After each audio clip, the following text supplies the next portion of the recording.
There we are. Oh, hello. It's Trisha Roberts, and this is Dee Dee River.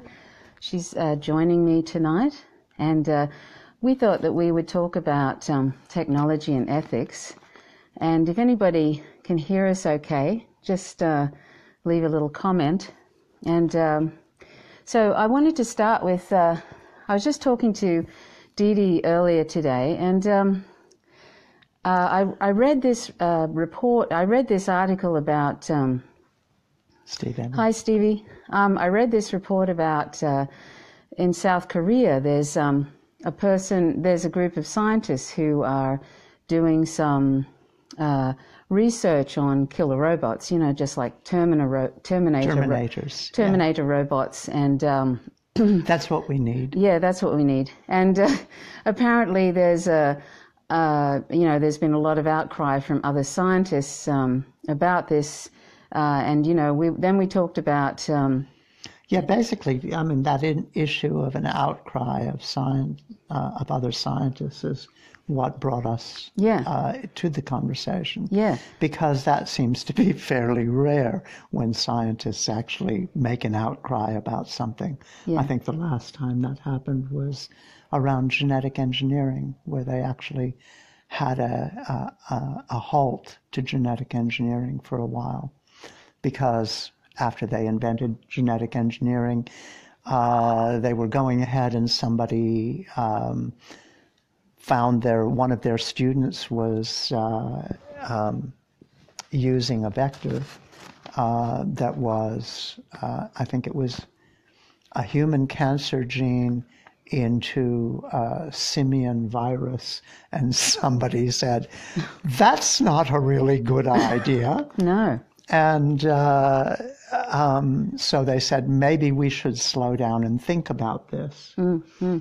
Actually, it's interesting you should say that about when we did a podcast on the lab meat. There was these so-called immortal cells. You know how there's a talk about lab meat, which I have numerous issues with. The most important one is the animal exploitation that still goes on, and there's some other issues too. And I'll leave a podcast link to that particular thing about lab meat.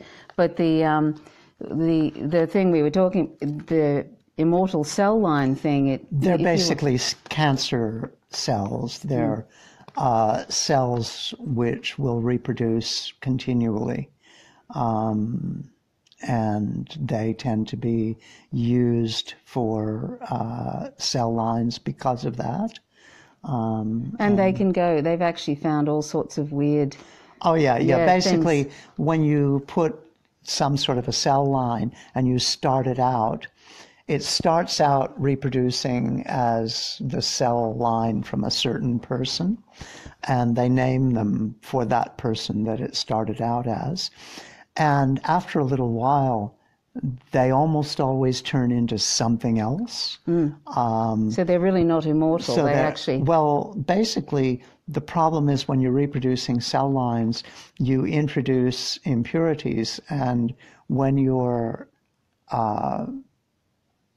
basically, you can end up creating the cell line of some other thing, and that's what almost always happens with cell lines. Anyway, we're getting off the track. Yeah. I'm sorry, I've thrown us off the track. It's just one of those technological things. Yeah, I've just thrown us off the track, though. We were talking about this South Korean thing and the killer robots that they're doing research on, and then the outcry from all these scientists.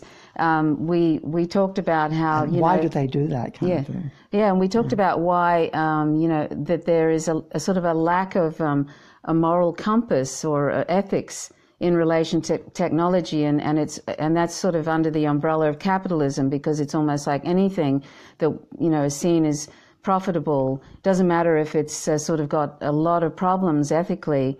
That it tends to go ahead, and the military is a great example of that. And so these killer robots that's a sort of an example. But anyway, was there anything else you wanted to say about that? Basically the technologically about that. Sweet? That was basically it's not only the capitalist thing that you can make money out of it, but scientist Miguelina, hi Miguelina, there's not only the thing that you can make money out of this, and so capitalism loves pursuing these things, but scientists love these things because just being able to do this is special, and scientists have a term, technologically sweet, or technically sweet, and one of the things that was used for was the nuclear bombs, to find that you could create nuclear fission. Did you want to talk about that, the origins of that in World War II? That's a good example in relation to the ethics as well, because Hi, Beverly. Not only did people do it because it was technologically sweet, but there was actually, as in a lot of science at the time, Germany had been a center for a lot of different research, not only psychiatry and psychology and so on, but physics. And there were a lot of physicists from all over the world that went to Germany and were studying nuclear physics, basically. And they got the idea that nuclear fission was possible. And they decided not to do anything, or not to really say very much about that.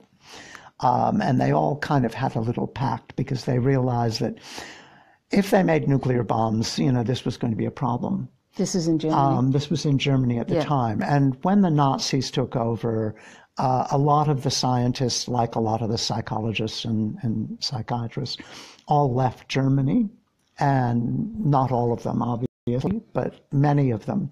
And many of them went to the United States.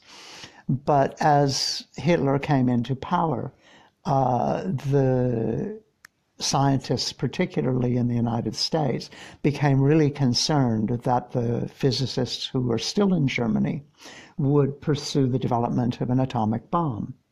And so people like Albert Einstein wrote a letter, and a number of other nuclear scientists and famous scientists.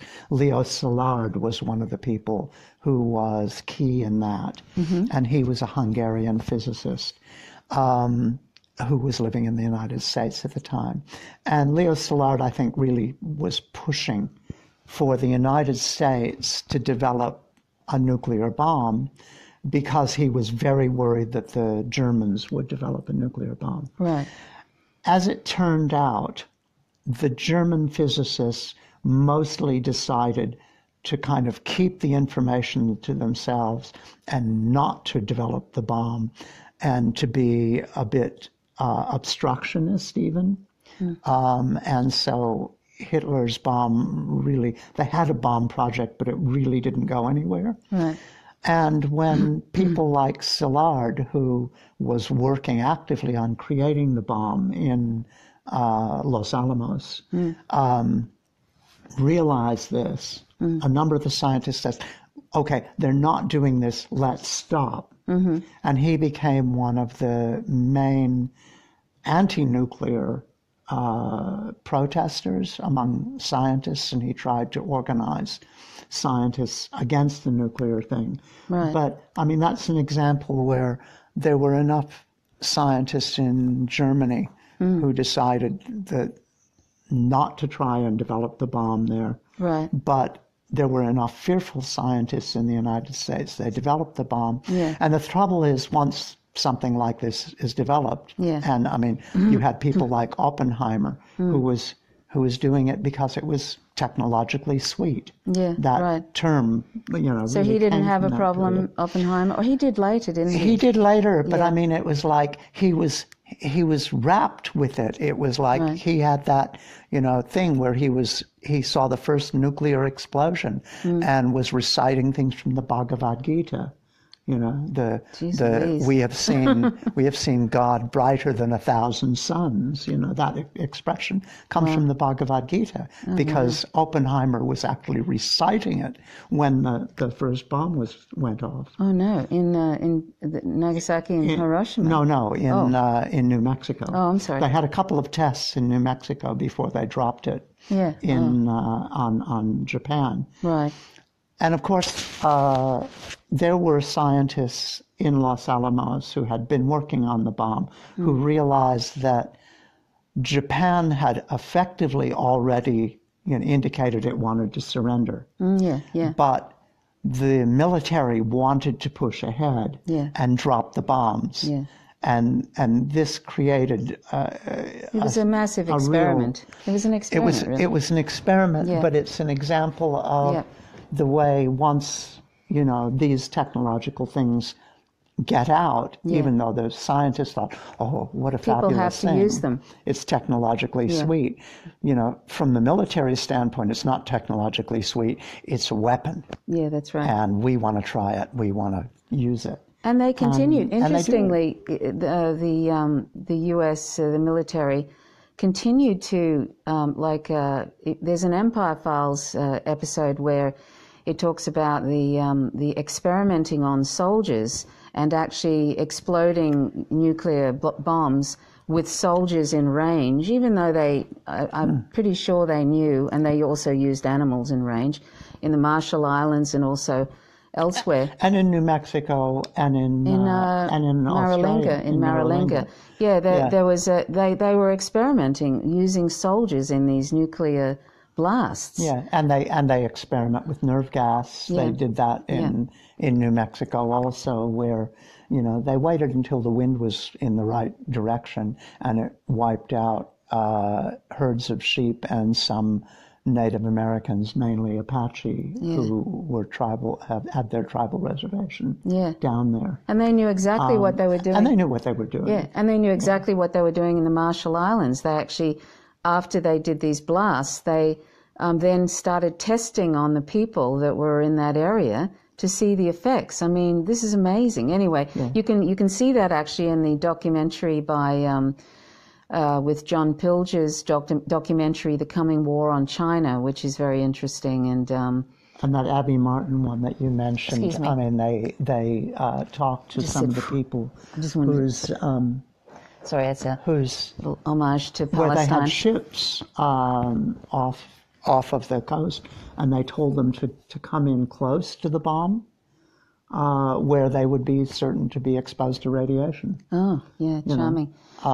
Anyway, I'll put Empire File. Oh, yeah, I'll put links to those two. It's really horrific, actually. Yeah.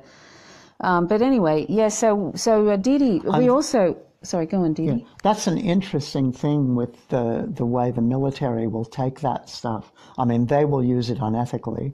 But they also just try and buy into any kind of technology that they think they might be able to use. Yeah. I mean, for instance, what's his name? The fellow who did the dolphin research into dolphin language. I mean, he came out and spoke to us at one point, and they talked about how they felt they were being really clever in going to the military to get funding for dolphin research, to learn how to talk to the dolphins. Right. And he said, the way we bought into that was we said to the military that if aliens ever come to Earth, it will be important for us to learn to speak to the aliens before the Russians can speak to the aliens. Lord. And so the best practice we would have in learning to speak to aliens is learning to speak to dolphins. Don't you want to fund the dolphin research, language research? Right. And the military did. And of course, the military then thought, if we can speak to dolphins, we can train dolphins to carry bombs and mines to ships, which, of course, that's where the military went with it. It all goes sideways. It all goes sideways, always. Actually, and we were talking about a few months ago, I saw this really excellent early documentary. It was like it was black and white documentary about corporations being involved in profiting, U.S. corporations profiting during the World War II with the Nazis. Yeah. And you might like to talk about that, Dee. Well, okay, yeah. One of the things, a lot of U.S. companies invested in Germany. And one of the reasons was because Hitler was, he basically broke up trade unions. He made strikes illegal. And so before you go on, yeah, it's true. I think that might be Rocco. Rocco, that's true. Yeah, the Navy actually does tremendous damage to marine life. They do these sonic sounding things that are absolutely ear splitting, and I think just drives marine life, and also drives them a bit mad, and also blasts and things underwater. They're doing absolutely dreadful things to marine life. Areas. Yeah. And anyway, sorry, but go on about the corporations and the Nazis, U.S. corporations. Yeah. Sorry. Yeah. During that time, I mean, because the Nazis were so anti-union, and it was during the Depression, they saw this as a real opportunity, and they could make more money in Germany than they could in the United States. And so they built factories in Germany. And this was Ford and General Motors and Coca-Cola and a whole lot of... Coca-Cola too? Coca-Cola too. Oh, okay. Yeah.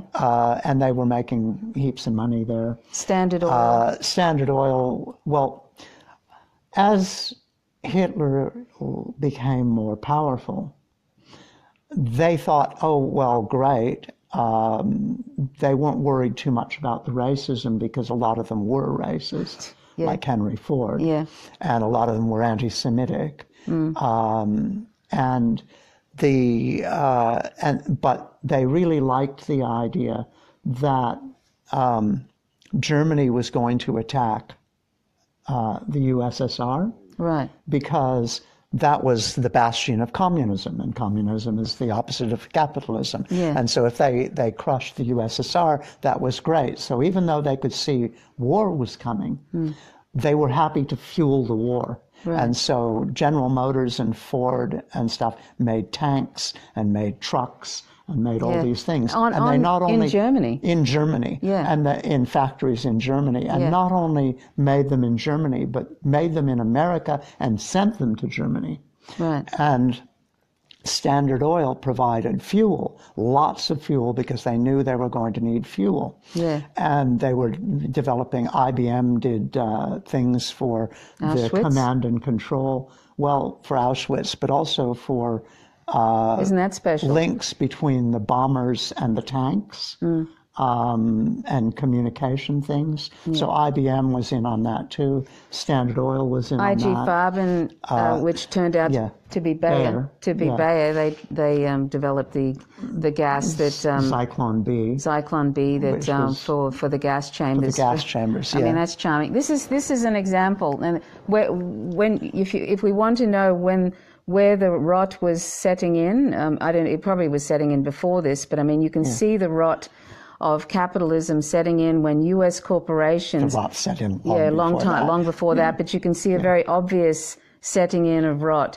during the World War II, when there's all this rah-rah, America against the Nazis, and meanwhile these Americans weren't against the Nazis. Oh, sorry, eventually they were. Eventually. When it became convenient, the U.S. joined in. But, these U.S. corporations were happily profiting. In fact, General Motors, I think it was, actually, at the end of the war, asked for compensation because their factory was blown up in Germany. And they got compensation. So, here's U.S. corporations. Their factories in Germany producing trucks and tanks for the Nazis. Germans. Yeah. So, these corporations were happily, Standard Oil and And I mentioned IG Farben, which became Bayer later on. They actually made, the gas for the gas chambers. There's a couple of interesting links there. And none of them went to prison. Yeah. None of them. It was all just fine. There was no prosecution. And look at the line between here and now, and how it's a corporate coup d'état. So. I mean, they would do, the rot is the line to the rot is a long, long line, isn't it, Didi? Yeah. Well, I mean, and now they're people, corporations are people. Wherever you can. Yeah. But there's some interesting links. Capitalism. I mean, for one of the interesting links to war now that's going on in the Middle East is that Hitler developed the idea of the Blitzkrieg, or the lightning war, and that's really just shock and awe. Is the first example of that. You go in there and, really fast, take over the country, destroy the enemy, take over the country, and your war is over in a matter of weeks. Who did that? The Germans? Nazis. Oh, they came up with the Blitzkrieg. Oh, okay. Yeah, the lightning war. Right. And that's where they had the bombers and the tanks and all the trucks. Yeah. That was like where they really needed General Motors and Ford and Chevron, Standard Oil. I mean, it's all the same. Standard Oil actually developed a synthetic oil for the Nazis. They helped, didn't they? Yeah. A synthetic oil to help them. Yeah. Like, isn't that amazing? And also the lead additives that they needed. Yeah, that's right. Who did Standard Oil become? Standard Oil is still Standard Oil. Oh, it's still Standard Oil. Chevron. Oh, Chevron. Okay. It's also Texaco. I mean, it's the breakup of the big U.S. oil thing is Exxon, Esso, Standard Oil, Caltex. That's all the same, basically. They have interlocking boards. This is a nice light topic for the morning, isn't it, folks? See, we're in Australia here, so it's another interesting link. The reason they needed synthetic petrol is because when petrol was invented, really, and they started having petrol ships and cars and so on, most of the oil reserves, most of the oil in the world, petroleum in the world, came from the United States, from around Pennsylvania, and the only other real source at that time was the Caspian Sea, and that was one of Hitler's also objectives, is to take over Russia and get a source of oil. Right. So he had his own source of oil because Germany doesn't have any oil, and nowhere in Europe does. Right. But it's also interesting that that's where, like the thing where they put in the Shah of Persia is, when they put in the Shah, that was basically a move by Standard Oil to get a much bigger share of Iranian oil and to increase their holdings in the Gulf. Right. And this was in the years before Aramco, the American Arabian oil company, which they did a deal with the Saudis, where they would basically support the Saudis and give them military equipment, and they would be part owners of the oil and that kind of stuff. Let's talk briefly just about the Saudis and Wahhabism, because a lot of people may not be aware about how the U.S. uses Wahhabism as a political tool. Yeah. And how about we do that, Didi? Okay. Talk a little bit about the that. Wahhabi sect, the Saudi Arabia family, is that you'd be aware it's one of the biggest allies of the United States, and it's a massive human rights abuser. And is one of the biggest consumers of U.S. military stuff. It buys billions of dollars. And right now it's conducting, with U.S. backing and help, and even refueling planes and everything. Saudi Arabia is committing a genocide in Yemen, and one child every 10 minutes is being killed. Is dying from cholera and starvation and malnutrition because the U.S. is backing the Saudi family in their genocide in Yemen. And part of that is to do with wanting to control the bay, and also water resources are very scarce in Saudi Arabia, so that's part of it. And also, they don't want a flourishing they don't want a democracy, any sort of democracy that was starting to happen in Yemen. They don't want that happening. The Houthi thing is a political movement. Yeah. People sometimes confuse it as something ethnic, but it's actually a political movement. So anyway, they're committing a genocide in Yemen, and the U.S. is backing that. So when you hear this nonsense about the U.S. empire going into Syria for humanitarian reasons, you know that's just rubbish. That's nonsense. Because there's a whole stack of things that they've been involved in, that killing 500,000 children during the early 90s in the Iraq with sanctions and stuff, and also supporting Israel in their killing of Palestinians.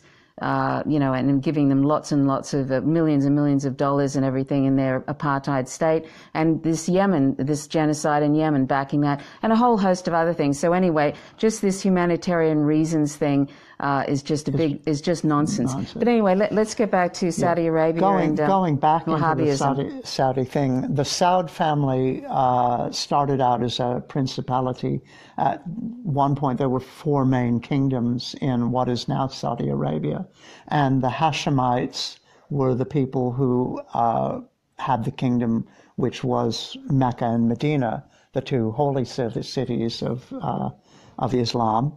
And they made the deal with the British, which helped overthrow the Turks. And anyway, the Saudis took over. They made a deal with the Wahhabi religious group, who were a very extreme, very kind of fundamentalist sect of Islam. And the Sunnis actually considered them heretics, although most reject it. The Wahhabi consider themselves the real Sunnis and that kind of stuff. But they were extreme enough that they did things like destroy the tombs of the Prophet's families. Anyway, it has been that link between the Saud family, which basically are absolute monarchs, but they could be seen as excessive and stuff, but they could get the Muslim tribes people and so on side by connecting with the Wahhabi. And their conquest then supported the Wahhabi in imposing their idea of Islam on other Islamic people. And so when they conquered Mecca and Medina, they ended up creating Saudi Arabia and started to impose Wahhabism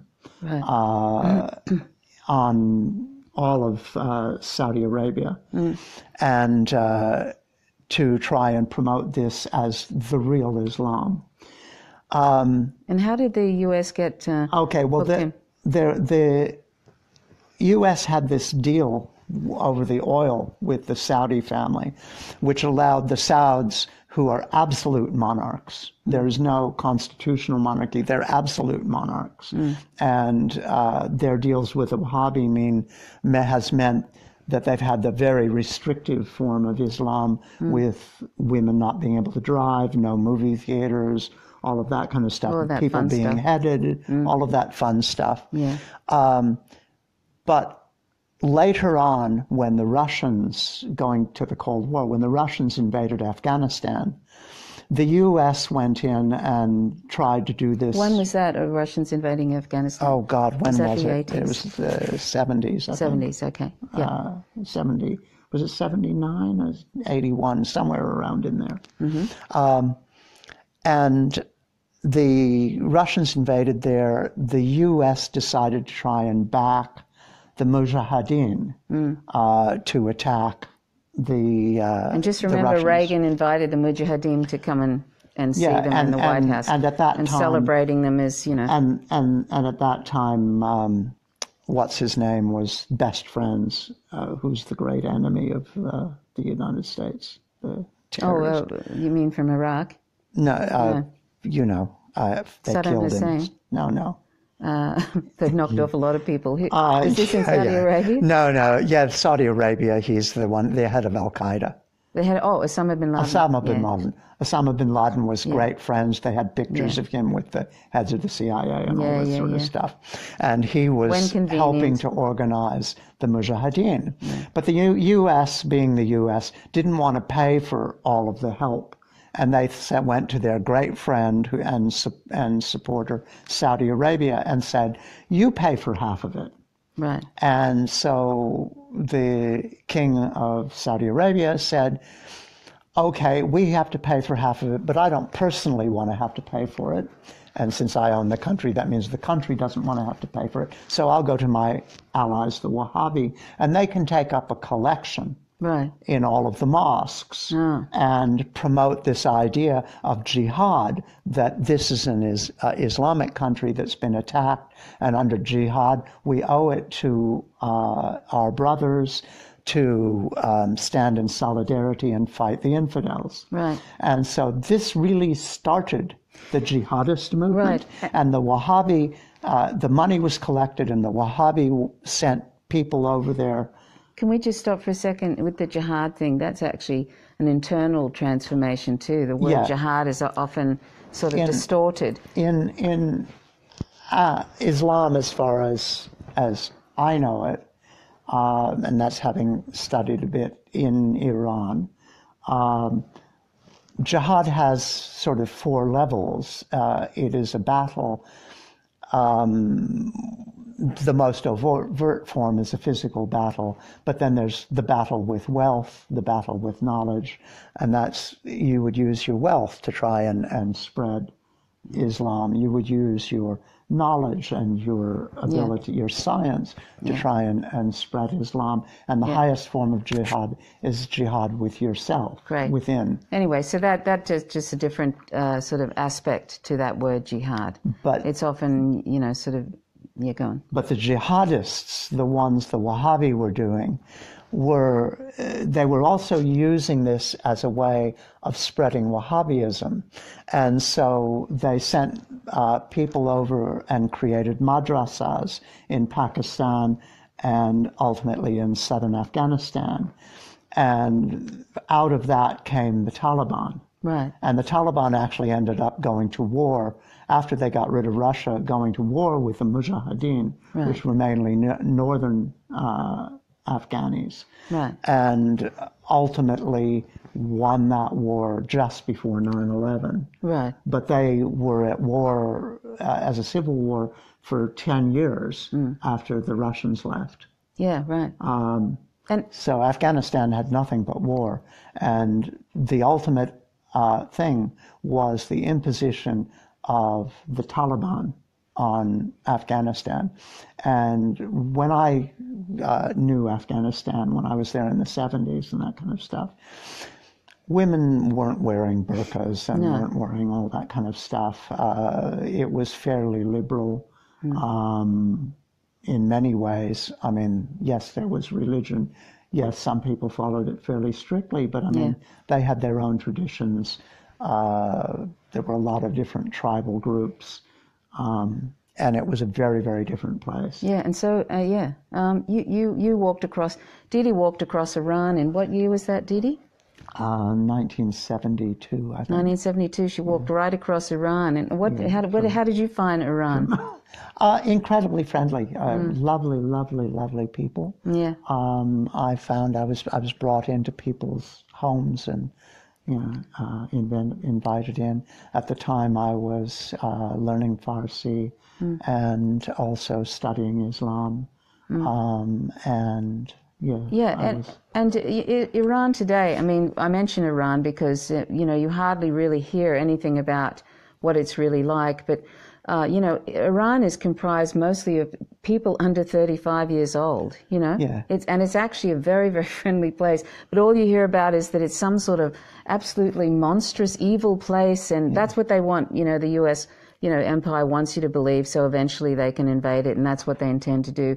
And that's why Pompeo and, what's his name, John Bolton, the neocon warmongers, they both want to invade Iran. So let's remember that when they all want to. They all want to, but I mean those Hillary two, Clinton, the whole lot. Those two were brought into the sort of pack, you might say, to specifically to invade Iran. But anyway, but they've hated Iran ever since they got rid of the Shah. Yeah, ever since the Shah was overthrown, they've had a sort of a big axe to grind. It's like you shouldn't be interfering with our meddling in countries. 81 countries since 1946 that the U.S. has meddled in and overthrown governments. Well, they basically overthrew a democracy to put the Shah in. Yeah. And a large part of that was that the U.S. wanted a bigger share of the oil fields in the Persian Gulf. Yeah. And they wanted a bigger share of oil specifically in Iran, because the British had been the people who initially established the oil fields in Iraq and had the deals with Iran and so on. They were the people, and had the Gulf states. All of those were under treaty to the British. Yeah, I mean, the democracies, as I'm sure you would all know, democracies and the U.S. empire just don't mix. They don't want democracies to have to deal with. They want to install dictators, and so that they can deal with. They're easy to deal with. They've got one person to deal with, and they can deal with them for decades. Yeah. I mean, they've been aiming. Syria is a secular country, and they want these countries to end up controlled chaos. You would all understand this, so that they can manipulate it and do whatever and take resources and all of that. And it's why the U.S. has always supported dictators in places like, Chile and Nicaragua as well. All through Latin America, you see, people like General Pinochet and General Somoza, all these nice generals who they've effectively put in and kept in power until somebody finally gets rid of them. Yes. The people finally managed to get rid of them. Yeah, and they're still meddling in Latin Indonesia, America. all over the world. Poor old Latin America is constantly, the U.S. is constantly meddling in Latin America and trying to overthrow, in some way, whether funding opposition or whatever, democratically elected governments. It's just unending. And in Southeast Asia, Anyway. Indonesia.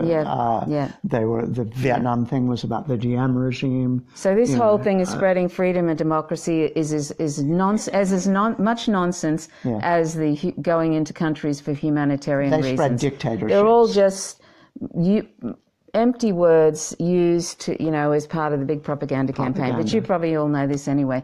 And anyway, so Didi, just talking about Wahhabism again, and let's go back to Saudi Arabia. Okay. And because Saudi Arabia and Saudi Arabia, by the way, is going to have a nuclear program at some point, and that's going to be just so much fun. Yeah. Because they're, they're really, really frightening how it's a family. Basically running the whole country. Yes, one family. And Mohammed bin Salman has actually been knocking off or actually getting rid of a lot of his family members. It's like the Roman Empire. It's like the Roman Empire there. They're all stabbing one another in the back. But Mohammed bin Salman is and may I just say, Mohammed bin Salman recently came to New York, or he might even still be there, and all these groups, corporations like Google and all these things, all these different corporations, and Arianna Huffington and just a bunch of people all flocked to Mohammed bin Salman because they can courting him basically, because he's a business opportunity. Forget that he's got a genocide happening in Yemen right now, backed by the U.S. That's not an issue, right? Yeah. They Yemen just is see the biggest humanitarian disaster happening in the world. Yeah. And so all these different corporations, big corporations, were flocking to him in New York just recently. Yeah. And this just shows this is capitalism. Just absolutely, they do not. It's all about profit, and who gives a toss about the like the Yemenis, who are one child dying every 10 minutes of famine and malnutrition and disease. And this is all a US-backed genocide, helping the Saudis, refueling their planes as they bomb infrastructure and all of that, hospitals and everything in Yemen, literally refueling planes. This is the poorest country, one of the poorest countries happening in the right world. now. The poorest Islamic majority country in the world. Yeah. And it's all happening now. Yeah, and this is over water. It's been happening, that's 3 years. They just had the anniversary. It's been going on for 3 years now. Yeah. And where do you really hear much about it, really? I mean, it's only just recently there was a bill introduced which they knew was never going to pass. And forgive me when I'm going to criticize Bernie Sanders. He introduced this bill, but this has been going on for 3 years. What took him so long, right? And he probably knew it wasn't going to pass anyway. And it didn't. Why didn't it pass? Why is it okay that the US is backing a genocide in Yemen? Why is that okay? And this is the amazing thing. And not only backing, they're actually actively participating. Yeah, actively participating. I mean, and they have had troops on the ground. And listen, this is another thing too. The US, I was going to say something about Israel. Oh, never mind. Well, I mean, they've been backing Israel forever. Yeah, they've been backing Israel. That's an obscene thing. Yeah. They sit there, and the mainstream media keeps repeating this garbage propaganda that Russia has blocked, used their veto power to block the Security Council. Oh, no, that's what I was going to say. They block the Security Council. They block the U.S. from trying to demand the UN back the U.S. intervention in Syria. Yeah. And yet the U.S. has blocked virtually every measure the UN has done about Israel's treatment of Palestine. And it's like 126 or something things that the UN has done. And this has been not only in the Security Council, but in the General Assembly, where the vast majority of nations in the world have condemned and demanded change in Israel and an end to the apartheid state and the end to the occupation of Palestine, and yet the U.S. will block it every single time, and they never talk about the U.S.'s use of veto power in relation to that. Yeah, I was just going to say about there was a bill that Tulsi Gabbard was introduced. I don't think it passed, but it was actually a bill to stop supporting terrorism. Now you would think, right, a bill that is, for the U.S. to stop supporting terrorism would just be a no-brainer. Well, the fact that she even had to introduce a bill like that, right? I mean, wow. And then two, I don't think it passed. And do you hear about this in the mainstream media? No, this was last year. So it's like, wow, it's so out there and beyond. But anyway, we were so anyway. Mohammed bin Salman, he's the toast of the town, right? And everybody wants him to put money into this and that. So this is capitalism for you. Talking about we were talking about the lack of ethics in relation to technology. Well, the complete lack of anything moral centers and ethics in relation to capitalism. Just it is destined to be a big gaping, sucking, spiritual-less hole, which we all will get sucked into because it's all about profit and not about people. It's always a zero-sum game. They talk about competition giving us all these benefits. Well, the thing about competition is somebody wins, and when somebody wins, everybody else loses. I mean, look at a game of Monopoly. How much fun is it when one person ends up having all the money and all of the property? They might try and keep it going by lending people some money, but I mean, it's no fun for anybody else anymore. Yeah. And I mean, you look at the concentration of wealth, and it's concentrating at an outrageous. Yeah. 3 people now, I think, own more than 90% of the U.S. population. And Jeff Bezos has become, like Lord Bezos, basically. He's like got $100 billion, and he's basically, people that work for him are on food stamps. Yeah.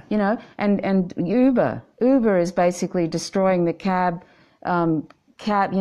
basically the jobs of cab drivers in New York, and they're killing themselves at a tremendous rate. And Uber is making next to nothing. Yeah, and Uber is actually sort of lobbying Congress. It's like, and they get to duck all the regulations. This is sort of like basically, and is it Uber that's Saudi? I think Uber might be related. I think Uber is Saudi. I think it's a Saudi investment. Anyway, but did we want to say anything more about Wahhabism? Because this is, as I said, Wahhabism is used by the U.S. empire as a tool, and because the idea is to end up destroying any secular states, and also, the chaos that is caused by it, the extreme, the extremeness of it, which a lot of Muslims reject. It's a distortion, really, isn't it? Wahhabism. It's an absolute distortion. Yeah. Well, so is there anything else you wanted to say about Saudi Arabia?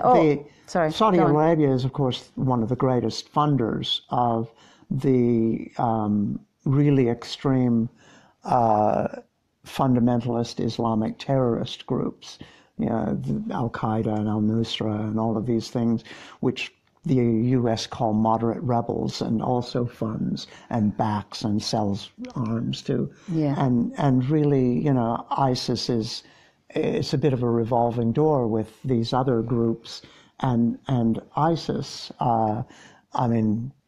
The arms just end up there. People end up there. If ISIS looks like it's going downhill, they'll move to one of the other groups. But they're basically kind of paramilitary groups who use Islam as an excuse. Yeah. In fact, somebody was saying how, I think it was one of the journalists said that they Islamic don't at all. No, but they don't even know. They barely know anything about the Quran. The Quran, barely know anything, and so it's sort of like it's just kind of something they've attached to a lot of these because they're disenfranchised. And why wouldn't you be when your countries are being destroyed and bombed the Jesus? And anyway. But anyhow, I think we probably we've rambled a bit because we were speaking about technology and ethics. Then we talked about the nuclear bomb and the origins of that, and then we went to the corporations, U.S. corporations profiting from during the World War II. That's fabulous. And I'll leave it. Hang on, Didi. I'll leave a link to the documentary, which is really fascinating. I mean, that just shows you the rot was setting in with corporations way back then and before. Yeah, but I wanted to go back into the technology thing just for a minute and say it's interesting to see how technology has interacted and the military has interacted with the internet. Because, the people say that the U.S. military started the internet with DARPA. Yeah. And to a degree that's true, except the U.S. military, of course, never invents any of these things.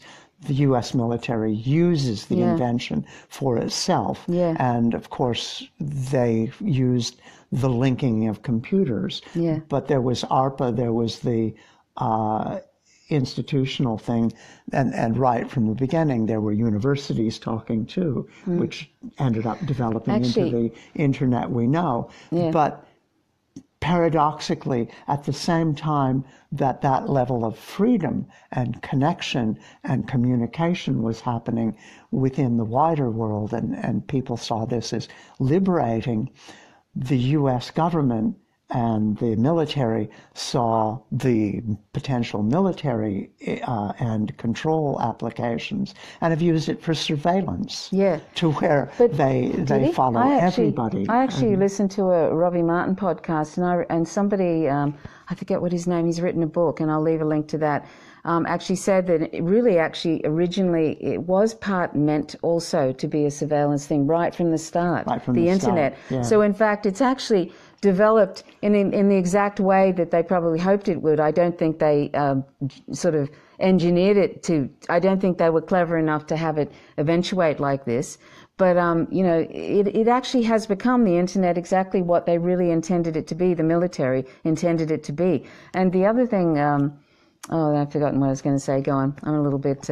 Anyway, like it is, they've managed to use it. And then they're also working on, as more and more things get linked to the net, there's more and more possibility for using and weaponizing and using it in ways that can shut down things at important times.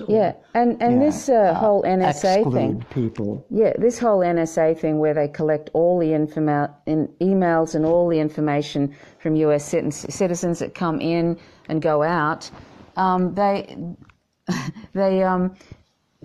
When you think about it, it's so anti-democratic because they have all the emails of all the the Congress members and everything, and leaders overseas, the whatever, and it's great blackmailing material.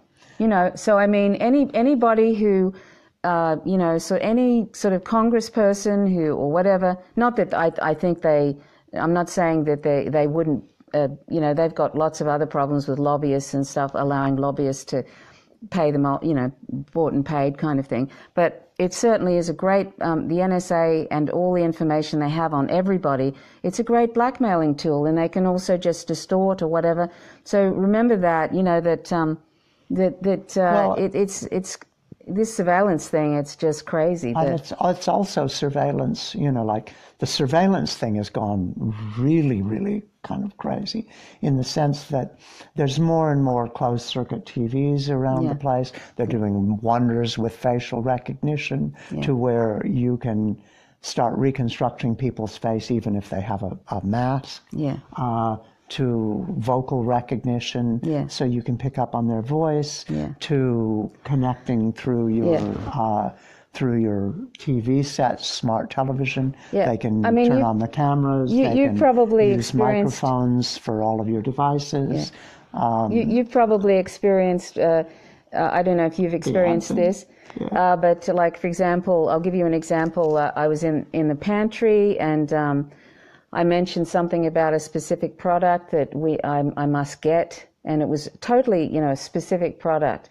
And I got back to my chair in about half an hour. It wasn't even half an hour. It's about 10 minutes later. That exact product came up as an ad on social media for me. And I hadn't Googled it. I don't use Google. I try to avoid Google, but I wasn't searching for it anywhere, and I wasn't. You didn't even have your phone in the pantry with you. No, I didn't have my phone. It was actually out in the main room. It was out in the main room. So, but it was obviously within a shot of microphone shot. And so and lots of people have experienced this. Where the actual phone, your device, or your television, or the microphone on your computer or whatever, is picking up. Exactly. Smart houses. It picking up. Like it's obviously got robot stuff that's picking up certain words, and then the next thing you know, there's an ad for it. So that's amazing. It's and it happens to me now all the time. So what do you do? Do you put your smartphone in a soundproof box? Doesn't that defeat the purpose of it? Yeah, you know what I mean? Take your phone and you just pull the batteries out of it. But, what do you do? You either cut yourself off. And then it's not a telephone. Nobody can call you. You either cut yourself off from the world, and then you don't really have much of a surveillance thing happening. And then that becomes obvious in a different way. That's right. Or you have to have. Or you just have to have these devices now almost. It's like, and it's sort well, of yeah. I mean, government here in Australia, taking away government is cutting out almost anything paper or any phone interface. Getting rid of public telephones. They've gotten rid of public telephones. Yeah, so now. you have to have it. So yeah, you basically need a mobile phone. Yeah.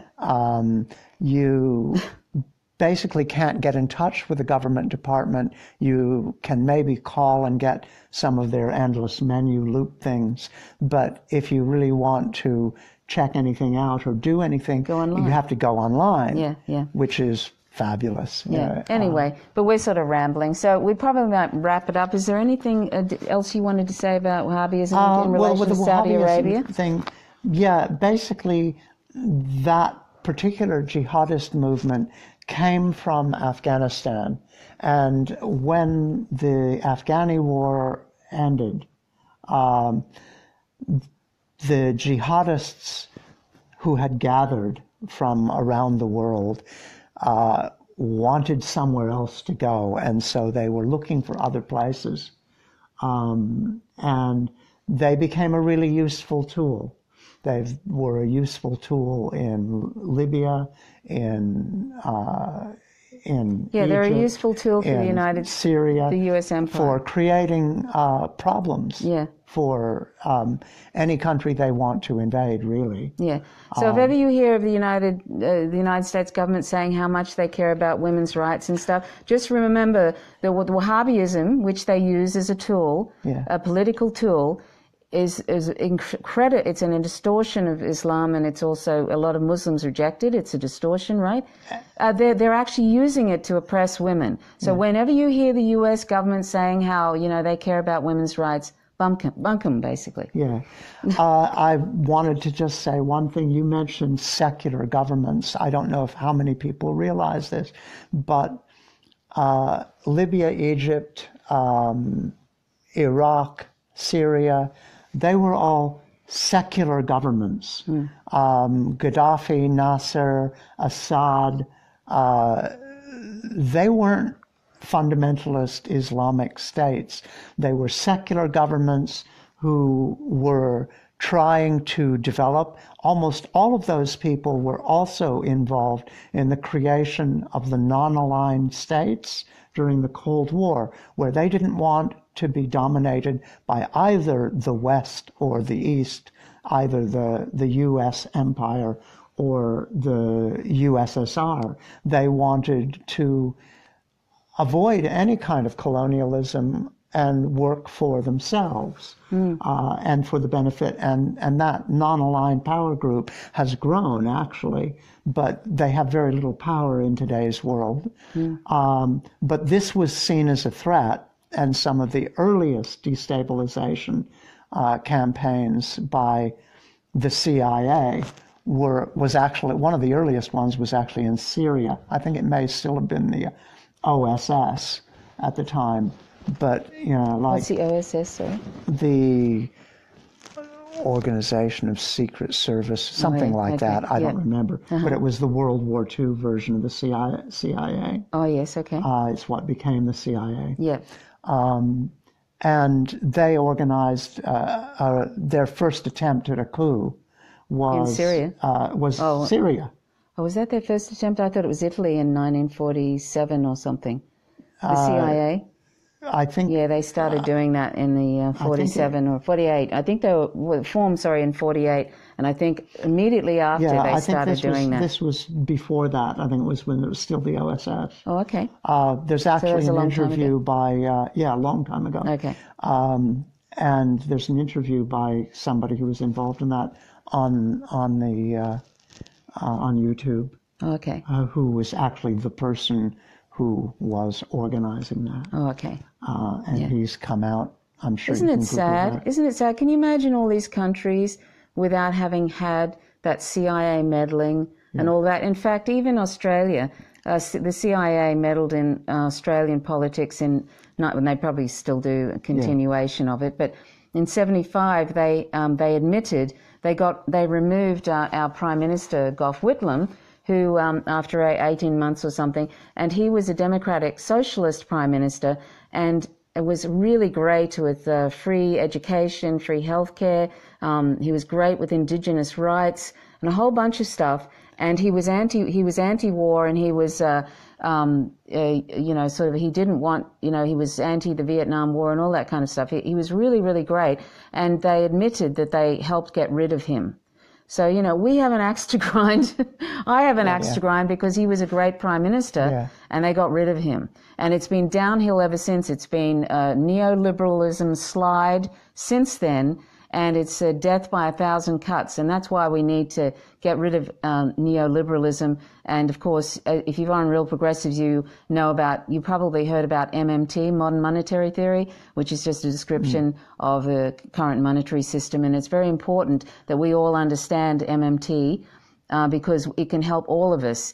In Australia, Canada, United States, all over the place, any country that has a sovereign currency. So please look into that MMT, modern monetary theory. It's not a theory, it's just a description how the current monetary system functions. And it will be of incredible benefit to all of us to understand that. Yeah. So anyway, I think of Strategic Services, Lauren said. Office of Strategic Services. Thanks, Lauren. Yeah. And Linda Carl was just saying, didn't Wahhabism purposely infiltrate the higher education system in Saudi Arabia?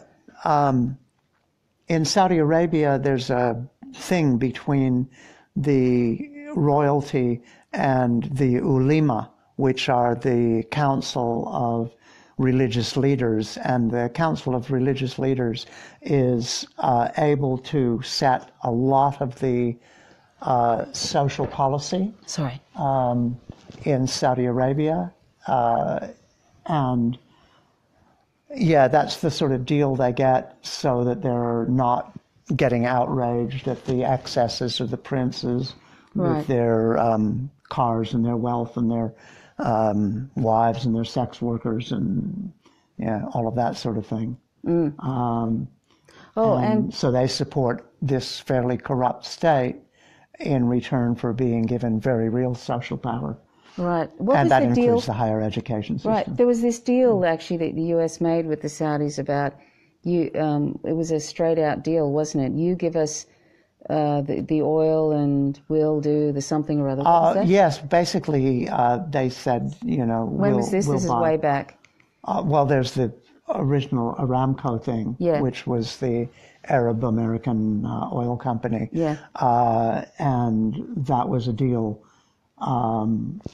for the oil, and they also agreed to back the Saudi regime. That's right. There were later deals that have come out. So you'll notice the U.S. will never ever criticize Saudi Arabia because they made this deal, that they would support the Saudi regime, and it doesn't matter how nutty, how absolutely barbaric the Saudi, the Saudi family is in relation to the people. Yeah. You'll never hear them talk about humanitarian abuses. No, in you'll Saudi never Arabia. ever hear that. And the same with Israel. Or democracy in Saudi Arabia. And isn't it interesting? The two biggest allies of the United States are the Saudi Arabia and Israel, and both have extreme human rights abuses. So, anyway, that's the sad. Anyway, I just wanted to say that that kind of deal that they made with Aramco was only the start of the relationship. And you can read things like Diary of an Economic Hitman, which was a very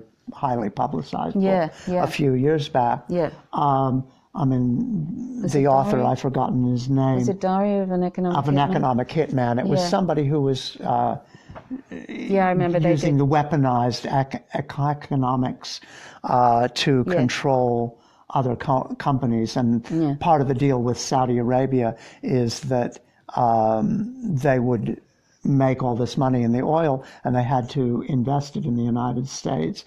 And the United States would then send their corporations over to develop Saudi Arabia, but it would all be done with American corporations. Right. So, it was linked in so many ways.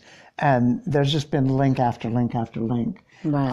It's a very interesting thing. Yeah. But, part of the deal that they made with the Sauds is that they have to respect the deal the Sauds have made with the Wahhabi Right. And the deal they made with the Wahhabi is they would allow the Wahhabi to set a lot of social policy. And interestingly, things like the way women are treated and so on. And interestingly, and Mohammed the fact bin that Salman, you can be killed for heresy. Yeah, right. And atheists are thrown in jail. Yeah.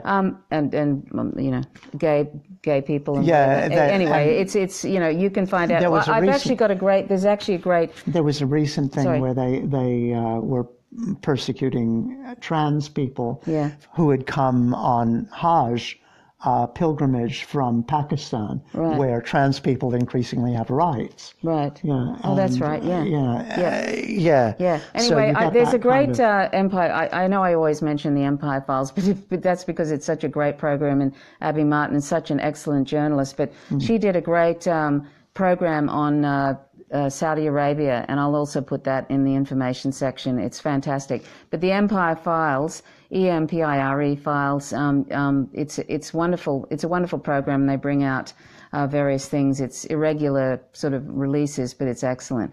So I'll leave a link to that because it's fascinating actually. But I think that's about all we actually didn't intend to talk about Wahhabism, but Didi was mentioning Saudi Arabia.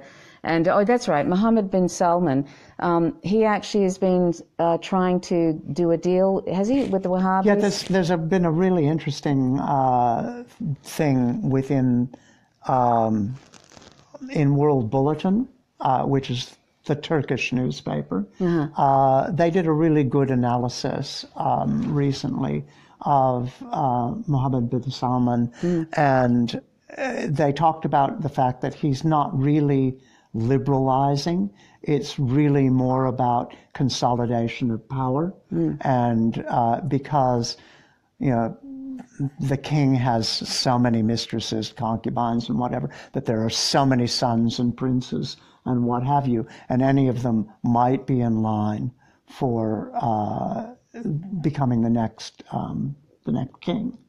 And so one of the things bin Salman's had to do is cut their power base in a lot of ways, and many of them have been trying to do deals with the Wahhabi. And so in weakening the Wahhabi, he not only gets kudos by liberalizing a few things like allowing women to drive or allowing cinemas in Saudi Arabia. Who gives him kudos for weakening the Wahhabi?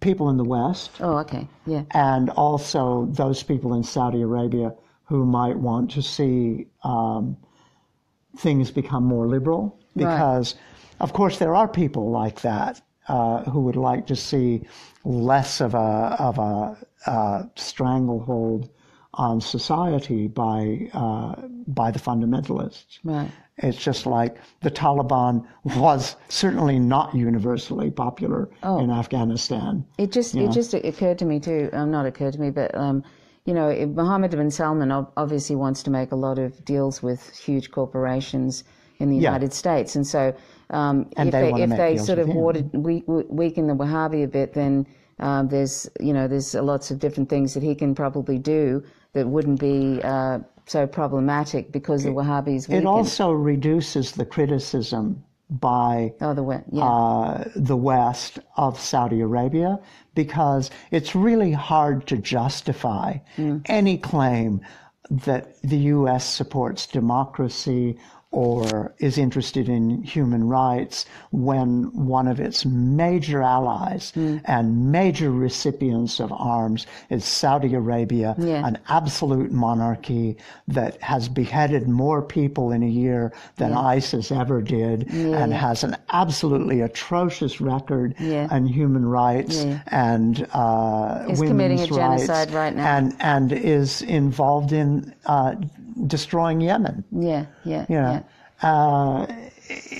The genocide in Yemen is inexcusable. And it's really hard to justify all of that. And I think by liberalizing, making some of these cosmetic changes, allowing films in and allowing women to drive, well, that's not any earth-shaking change. No. But he can be then seen as a reformer. And it also weakens the position of some of his his opponents. And nobody seems to mind that he kind of like, he's been throwing all his relatives in, he's been locking up his relatives, or nobody seems to care. You know what I mean? This is just the amazing thing. Killed and all this sort of, and also nobody seems to care that most of the bombers in the 9/11 thing, most of the people flying the planes were Saudi. Were Saudi. That doesn't mean they were government. No, it doesn't mean they were government, but there's actually an ongoing suit against the Saudi government by the 9/11 family victims, and that's ongoing. But all of this, and it's so funny. Here's Mohammed bin Salman in New York, where the 9/11 thing occurred, and there's a suit going on from the 9/11 family victims, and all these people were probably completely outraged, at the time, like Arianna Huffington and all of this. About when the buildings came down, but she's quite happy to sit around and make deals with Mohammed bin Salman. You know what I mean? Like, it's like capitalism. It just doesn't matter. We've got a collective amnesia when it comes to some things, and businesses don't care if they can make a buck. Great, they're happy to put behind them any sort of outrage they felt about buildings coming down or anything else. It's easier to deal with one person who has that kind of overarching power, than it is to deal with a democracy. Really? Because democracies sometimes want things to work for the people. Yeah. And that's not helpful at all. I mean, look at Venezuela. Yeah. That's a disaster. They're trying to help the people. Look what's happening to poor old to Lula. Lula, the ex-president of Brazil, and they've thrown him in. They're throwing him in prison for 12 years. No, I think it was Brazil. I've forgotten. Just look at some of the Telesur. If you want to know what's happening, is great. if you want to know what's happening in Latin America, subscribe to Telesur at TELESUR English, and it's fantastic. It really gives you an insight into what's happening in Latin America, and it's really quite frightening, the meddling that's going on there. It's seriously.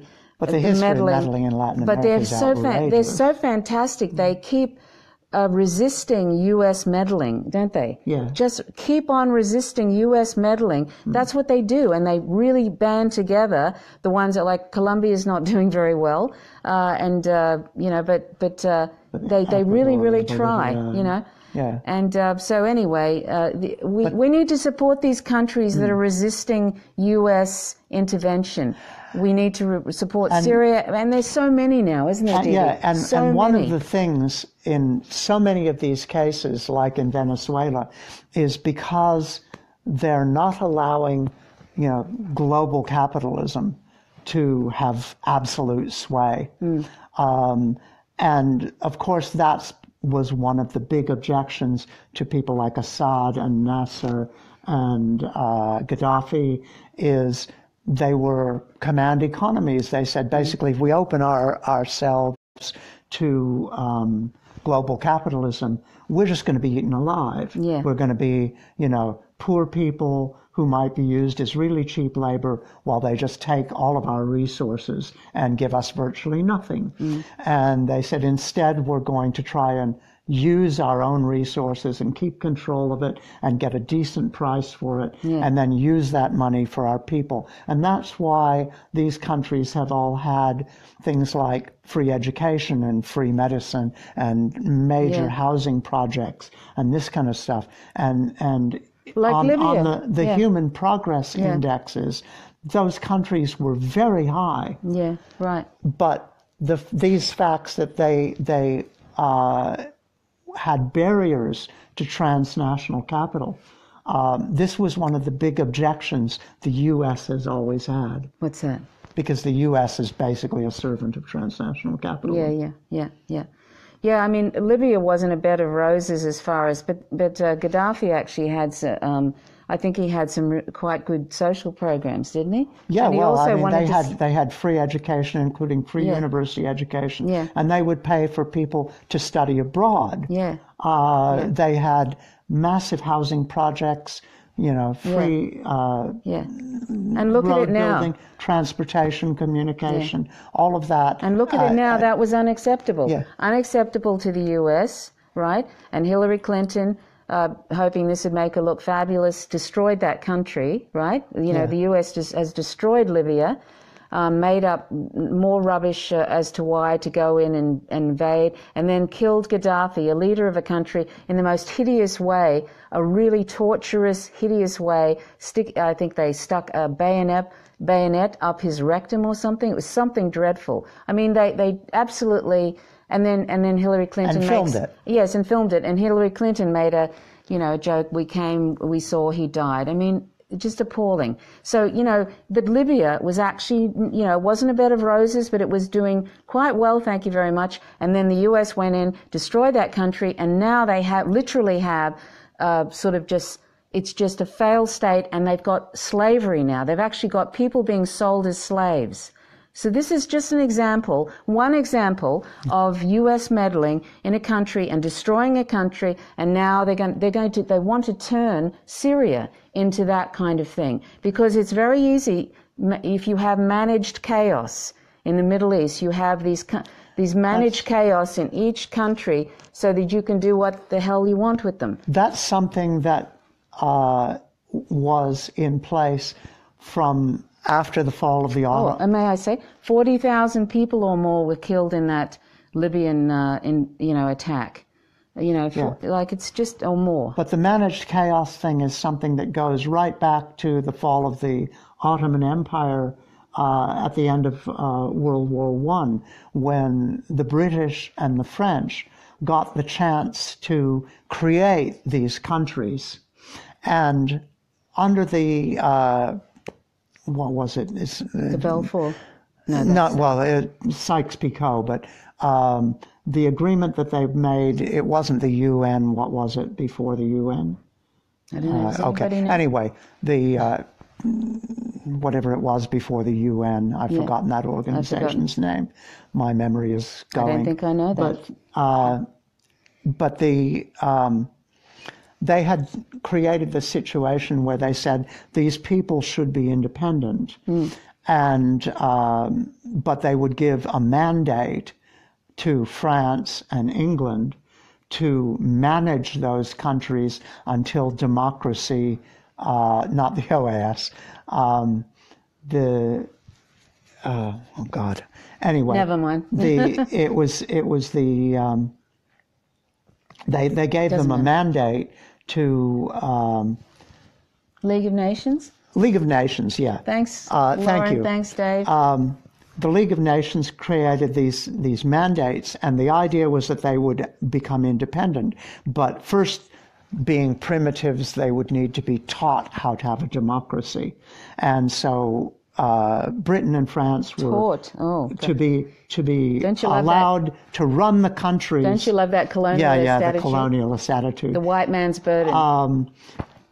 And they could run the country up to the point where the people could manage themselves. And so part of the Sykes-Picot thing was the division of these countries into mandates like the mandate of Palestine or Syria or whatever, where they included disparate groups that were in conflict. When they created Iraq, they made sure to include both Sunni and Shia people and try and create conflict there so that they could keep managing it. Right. So they could keep control for the longest period of time. Isn't it amazing, though, that here's these Western, like nations. The British nations, deciding how to arrange Western Asia. You know, I mean, this is colonial. Colonialism and Western imperialism has made such a mess, so much suffering, so much death. Let's not forget the indigenous people in various countries. In fact, I was just going to say, when we were talking earlier too, we were talking about how in Tasmania, basically, the British knocked off, just killed pretty much all the indigenous people, indigenous Aboriginals in this state. And we were walking along the river, and I just said, I often think about, I said to Didi, I often think about, Indigenous people that used to be here, and what, sort of just wondering what it was like for them, so what the land was like. And that's an actually interesting talk we must talk about sometime with the people. The genocide Didi in knows. Tasmania. Yeah, no, but Didi's spent time in some Indigenous communities in Australia, and she has some lovely stories. But anyway, sorry, you were talking about. I was talking about Sykes-Picot and the creation of these nations, and not only the mandate of Palestine. This was after World War One, or this is after World War One. When the Ottoman Empire controlled most of that. Of what? Most of the Middle East. Right. Basically, they controlled Syria and a big part of what is now Saudi Arabia, and was at that time 4 different kingdoms, and Iraq and Palestine and Lebanon. All of that was part of the Ottoman Empire. Right. And so they gave Syria to France, and they gave Iraq and this is amazing. Palestine Giving. to England, and they also created Jordan. And the reason Jordan looks so unusual and funny is because it has that long stretch, and that was for the pipeline that the British wanted to run from Basra to through to Israel,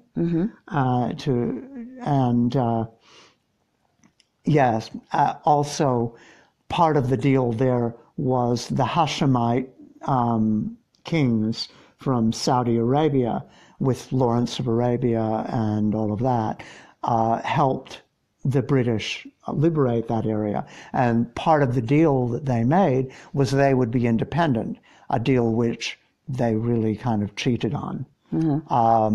But they also made one of the Hashemite princes the king of Iraq, and one of the Hashemite princes they made the king of Syria, although they chucked him out. They didn't want him. And so they made him then the king of, king of Iraq, and they had another one who they needed a place for, and so they created Jordan. Okay.